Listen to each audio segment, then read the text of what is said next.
This program is brought to you in part by the Eugenie and Joseph Jones Family Foundation, a local foundation proud to support education, the arts, and culture in the greater New Orleans area.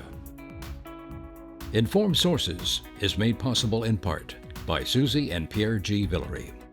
Quiet on the set. Soon we will all be more informed. We appreciate learning more of our region's news and public affairs. Cameras rolling.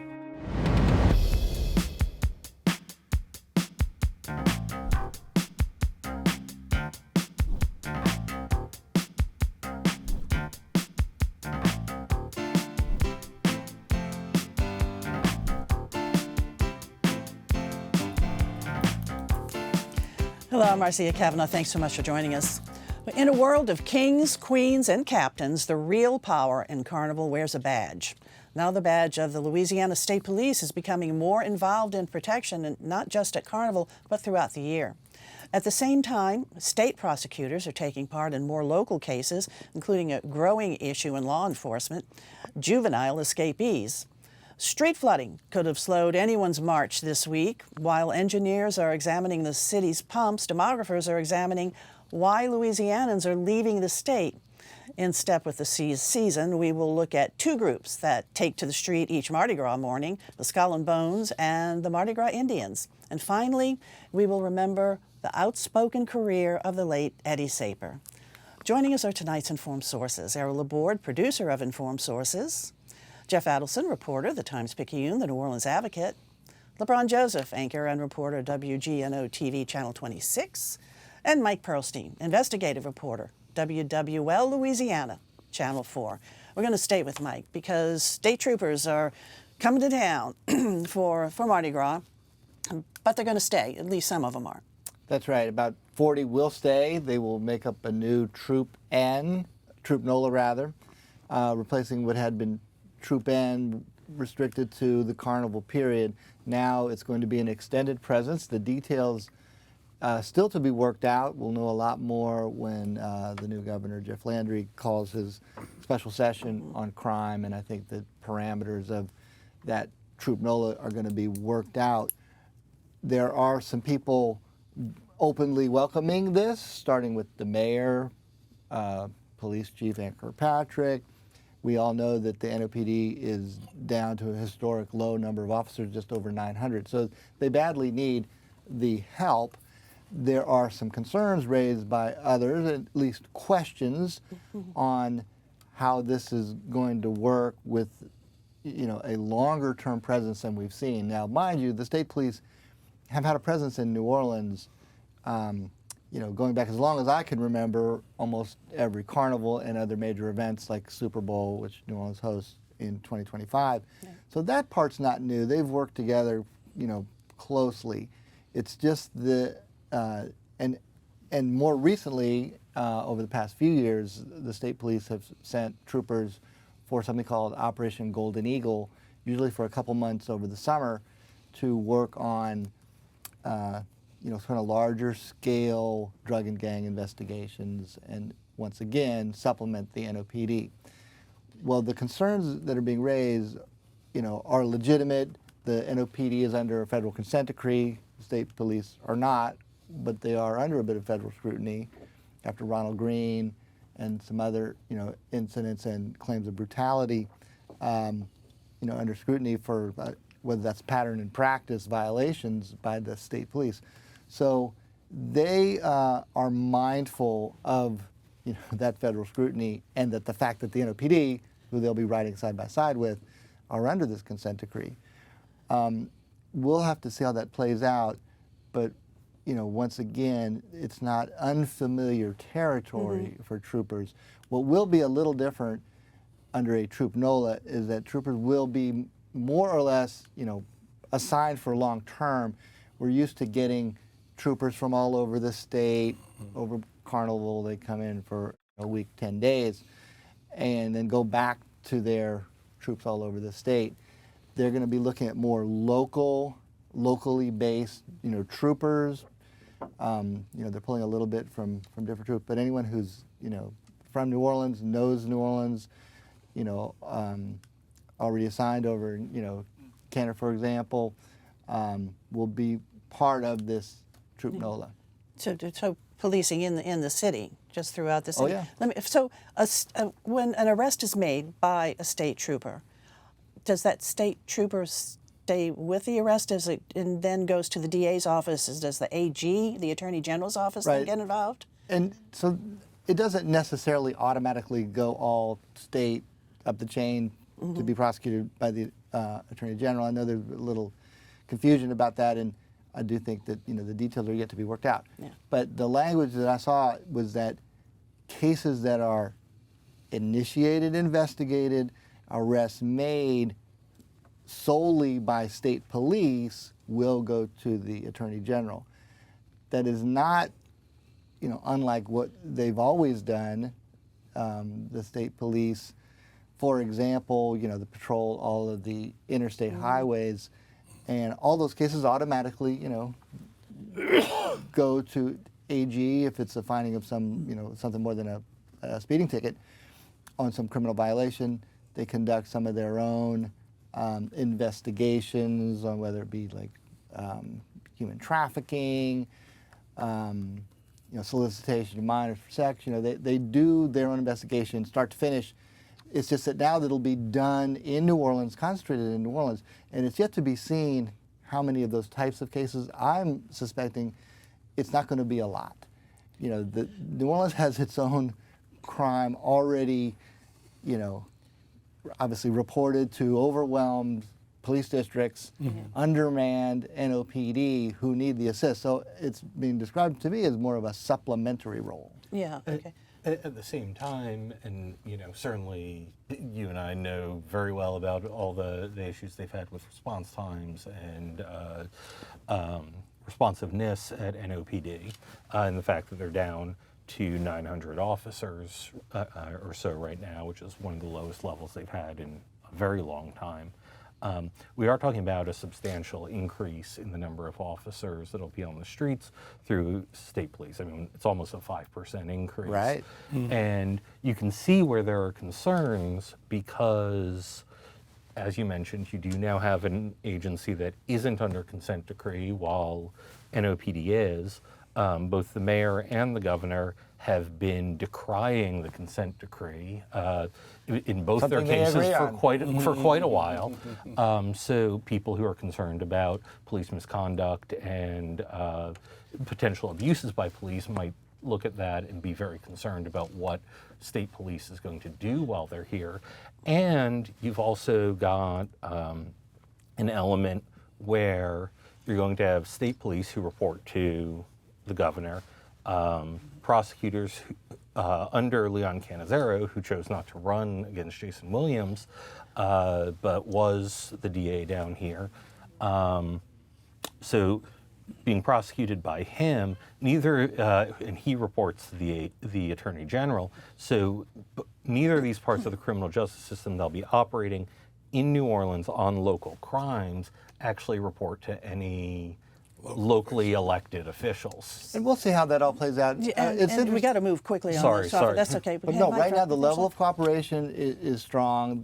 The officials, both at state level and city, I mean, it's gone so far as Landry called the state of the NOPD shambles, and we got a response from both the mayor and the police chief, Ann Kirkpatrick, full-throated defense of Landry, welcoming the troopers. Now we just have to see how it all plays out. We have to see how it all plays out. And there is a CEA, Cooperative Endeavor Agreement, now between the AG's office and the Orleans Parish And the DA, prosecution side will have to see how that develops. Who screens those state cases? Very interesting. Leon Canizero, head of the criminal division of AG's office now, formerly a bitter rival of Jason Williams, and now they'll be working hand in hand. Just a lot of dynamic at play here. Politics makes a lot strange bedfellows, as they say. So we will watch closely. Okay, thanks, guys. Okay, stick with you, Jeff, because we had flooded streets again in the city of New Orleans. Same old story, what happened right? this time? Yeah. So this time there were a number of things. Turbine 4, which has been a problem in a number of recent storms, went out again right before the major flooding just started. That left Sewage and Water Board having to ration power. That was really not good because we were seeing rainfall levels that were many times what the pumps would be able to handle even in an ideal situation. Right. But the fact that there wasn't enough power and power had to be rationed made it worse. And on top of that, what Sewage and Water Board is now saying is from their observations on the day of, they think there are more problems with the catch basins than they maybe have talked about in the past. Catch basins, of course, are the street level drains. All the water in the city needs to go through those before it gets to the pumps, gets pumped out of the city. There's about 72,000 of them across the city. Early in the Cantrell administration, there were a couple goals that were set. Somewhere between, the goal was to do somewhere between 10,000 and 14,000 of those each year, with the idea that that gets you on like a 5 to 7 year cycle of cleaning, because you got to get in there, you got to get a vacuum in to Right. get all the debris out. It's not just moving the leaves Right. from in front of it. So remember, we're talking about 10,000 is the goal. Last year, less than 1,600 were cleaned, so less than one-fifth. Far short of the goal then. Yeah. And then also council appropriated, what, $10 million last year? The council appropriated $10 million last year with the goal of getting a lot of these taken care of. So far, that contract has been put out, but has not actually been signed and approved, and none of that work's really been started. So storm drains are a big problem. But then also we had the issue, this most recent flood, of gutter buddies. Yes, Tell us what that is. that makes it all worse. So, gutter buddies are put on the catch basins along St. Charles and Napoleon along the parade route, because you don't want beads, which are plastic and big and prevent water from going through the drains, to get into the drains and clog things up even further. So a number of years ago, they started putting these gutter buddies. They're these fabric things filled with rocks to allow some water through, but no debris. But they do restrict the flow of water. And some Sewage and Water Board officials were saying that just looking at the way water was standing in the street, they had real concerns that that was not making things any easier on anyone. And problem is, those and the catch basins themselves are handled by the Department of Public Works, whereas Sewage and Water Board is in charge of the pumps. So there's a bit of a disconnect here over who's in charge of what and who actually should be doing the work. And so supposedly the gutter buddies were part of the problem of the flooding, Yes, causing the problem. yes. So I guess when we were forecast to have heavy rainfall, somebody should move the gutter buddies if they're in Grabbing place. them out. And look, gutter might help. buddies, they don't just go up for Carnival to block beads, but they go up during all the street construction going on. all Yeah. around. So that's another. And just one thing real quick that is sometimes overlooked. So turbine 4, that's 18 megawatts, a big chunk of the 44 needed to run at full capacity. That put the Sewage and Water Board way below what is needed. They had to ration power. In addition of those EMD backups, Yeah. 2 of the 5 were out. That's 2.5 megawatts each. 3 of the 5. Oh, 3 of the 5. Yeah. That's it too, but 3 of 6 frequency changers were also out. So it is just a It's cascade a major of problem. problems. Major problem. It's really limping. The system is just limping along. And it's going to continue to rain here. I mean, we do want the rain, that's for sure. 2025 is that target date on Yeah. the big new Power entity station. substation. We'll see. Fingers And crossed. when does that come online? Well, it says 2025, but Okay, cool. we all know about We'll see. Yeah. See. projected completion dates, right? Okay. All right, LeBron, let's go on over to you, because somebody who certainly would have a lot to say about that if he was sitting here at the table right now with us is the late now Eddie Sapir. Eddie Sapir late- passed away. Yeah, the tributes have poured in this week, and someone called him one of the greats, Troy Carter, the congressman. But Eddie Sapir had the distinguished career of a couple of generations in our city, serving on the council in the late '60s, a transformative time in our city in the early '70s, and then becoming 8 years then. On the bench, municipal court for 24 years, and then coming back and serving as council president. And he was state rep, too, at the very beginning. State even rep at the before very council. beginning, that is correct. And serving after Katrina, some saying that he was a steadying hand then. And so a number of those ironic tributes coming out are people that actually served with him as well. People like Oliver Thomas and, an ally of Mark Morial, Lane Moreno would have certainly covered him as a journalist here in the market. A number of Troy Carter earlier in his career. But he was a people person. A lot of folks knew him, lifelong Democrat as well, in this large Democratic city, and someone loved by a lot of folks and did a lot of things here in the city. And Moriel says he was an unflinching friend of the black community when it wasn't popular to do so. In fact, early on in his council career, convincing his fellow councilmen to remove the Confederate flag out of the council chambers. And again, we're talking the late 60s, early 70s, coming right outside of the civil rights movement and all. And so just an iconic career. Outspoken, said what he thought. Yeah. There's an article by Don McMaster, who's one of the chief executives here. And it's the North of Hardy's Mardi Gras guide. And it happens that he interviewed Eddie Sapir on the vote to establish Bacchus, which was in 1967. And it's coincidental because this is the weekend of Bacchus. And that was a big decision because there had never been a parade like that before, that size, that needed that much manpower. And Sapir was a young councilman, and he was asked to get involved in this, and he did a lot of the behind-the-scenes negotiations. And ultimately, it passed 6-0, but they had to get the police chief to go in, and everybody came in. And so that was always regarded that as like a big success in his career to get that started. And, he doesn't get the label as like a civil rights, figure like Mood Landrew breaking some barriers, and Dorothy May later on, integrating some Carnival crews. But he was pretty steady allies throughout all of those decades, right along with civil rights. And he had a whole separate career as a sports agent. Yes, he did. Yeah, That's right. A lucrative law practice. I remember some of the fights with he and Peggy Wilson, and I had to think I was doing a little digging this week, and it's like, man, what a time. And again, that post-Katrina time, being a steady hand, he was quite the guy. Kind of bumper stickers. Eddie's ready. Eddie's ready. Eddie's trying ready. to get him Run, around Eddie, from run. there. Yeah. All right, we got to move on because we're over completely on the show right now. So, Jeff, over to you. Let's now. I wanted to talk to you about the population in Louisiana. We're losing people. We're losing people. It's not looking good. New census numbers came out late last year. We're down. We lost 14,000 more people than we gained from migration. So it's overall we're looking at a 1.8% decline in our overall population, which is about 84,000 people since 2020.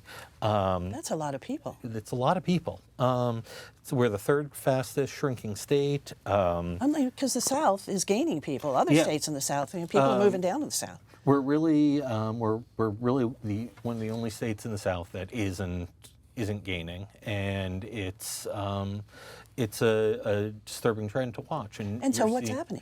You're Why? seeing a lot of things. You're seeing, number one, we've got still have an elevated death rate, over what we had before the pandemic.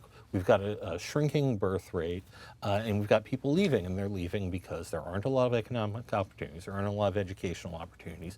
Costs are rising because of high insurance costs and costs of living, all that. You have to deal with disasters here. You have to deal with, all the problems that I think people are used to, and I think it's becoming a very precarious situation for people deciding whether they want to settle down here and raise a family. Yeah, much less move here into Exactly. Louisiana, even though it is really a unique place to be, as we were discussing before taping. And then jobs is always a big factor when you have this discussion. too, so. That's the economic development side. Yeah. There's not a lot of real big new industry coming in. And the natural disasters, as you point out, but public safety too. Yeah, You public the issue of safety. crime. So a lot for our local leaders and our state leaders to deal with, to get people to stay or to come. Exactly. All right, Jeff. Thanks a lot.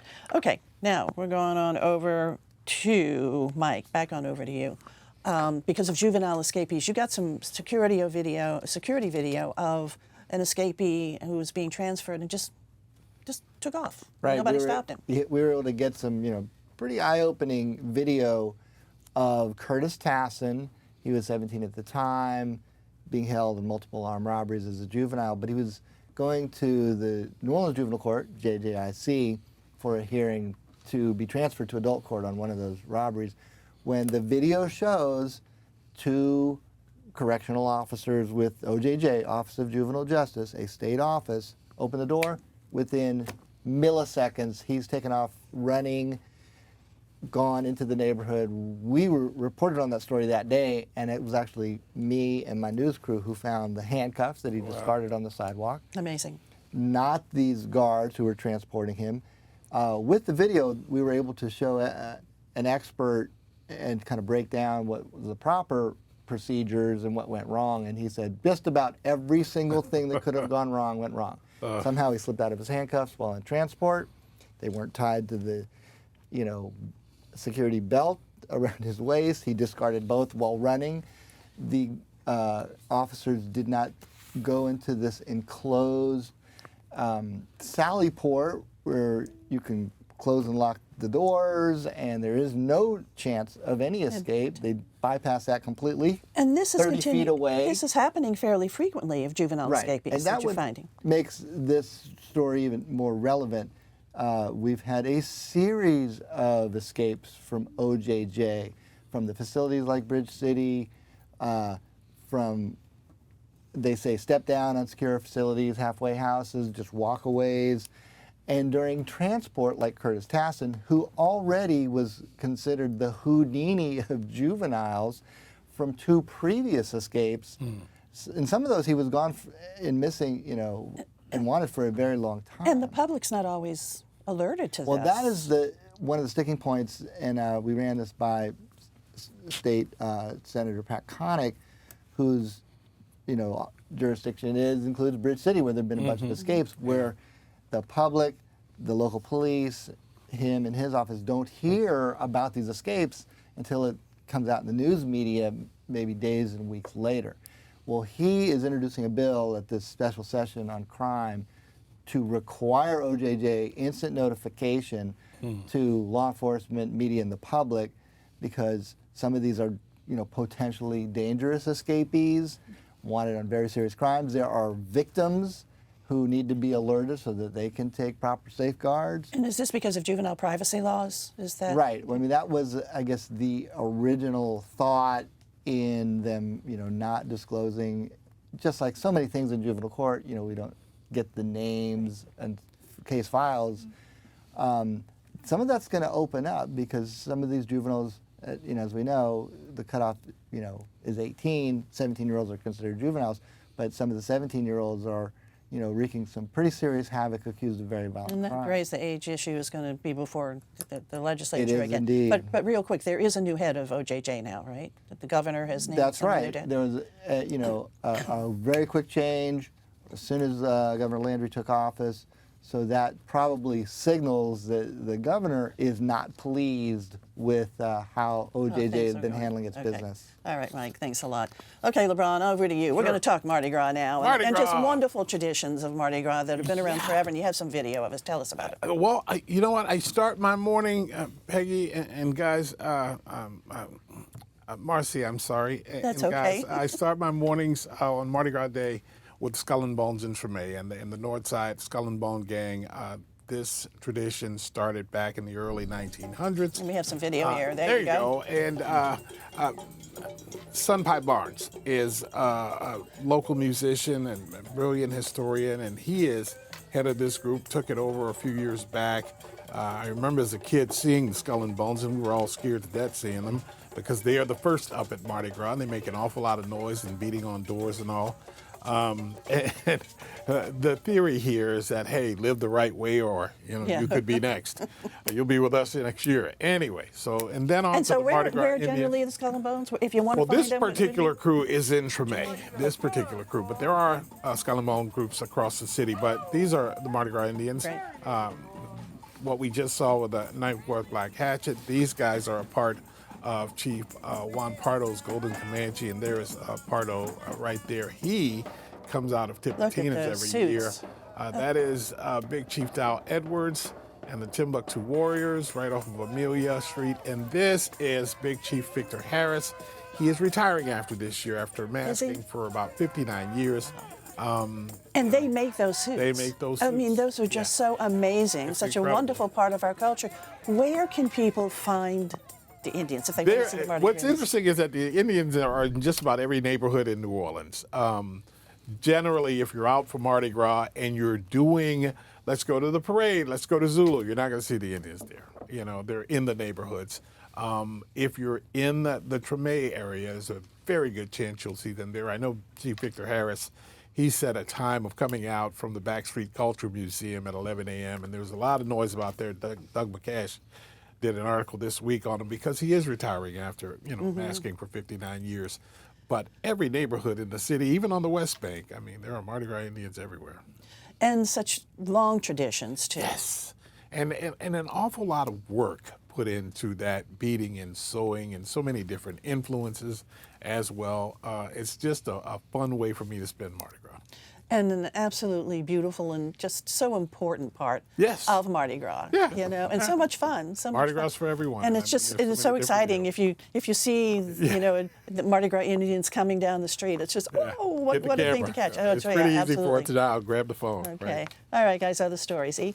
Yeah, well, this weekend with Endymion being Saturday, Ed Muniz, who was the founder of Endymion, which is Carnival's largest parade, died during this past year. If it happens, Endymion Saturday this year is Ed Muniz's birthday, so he's going to be represented in a lot of different ways. This is the stage that they put up on Orleans Avenue, which they call the Ed Muniz Endymion Mardi Gras celebration, and so they have a celebration all that way. And so in many ways, Ed Muniz will be remembered this year, and it is truly his day.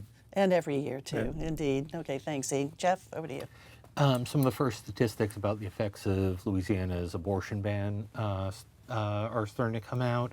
And the early statistics show that, unsurprisingly, because women weren't able to access abortions last year, it appears that the birth rate was slightly higher than it would have been otherwise. We're going to be continuing to follow that. Obviously, that's a big story for a lot of the state. All right. Thanks, Jeff. LeBron. We're different than the rest of the world. You know, Sunday, it's Bacchus Sunday, but there's a little football game going on, so a couple folks will be watching. Yeah, we'll see who wins out on that one. I mean, Bacchus are the football teams. And guess what? Not the same. Mike? Hey, I got to, on the sports theme, I got to turn attention to Pelicans. Yeah. Good team, winning record, but the Achilles heel is that they haven't been able to beat the elite teams until recently. Wednesday night, they beat the Clippers, who were number one or in first place in the West, and they have another, kind of matchup with another title contender, the Lakers, Friday tonight. And we'll see if the Pelicans are maybe turning a corner to beat the elite teams and themselves be considered elite, which has been, has not been the And buzz we so certainly far. do consider them elite. All right, guys, thank you all for being here. Thanks for joining us, and we'll see you again next week for Informed Sources. Have a good evening and a happy Mardi Gras.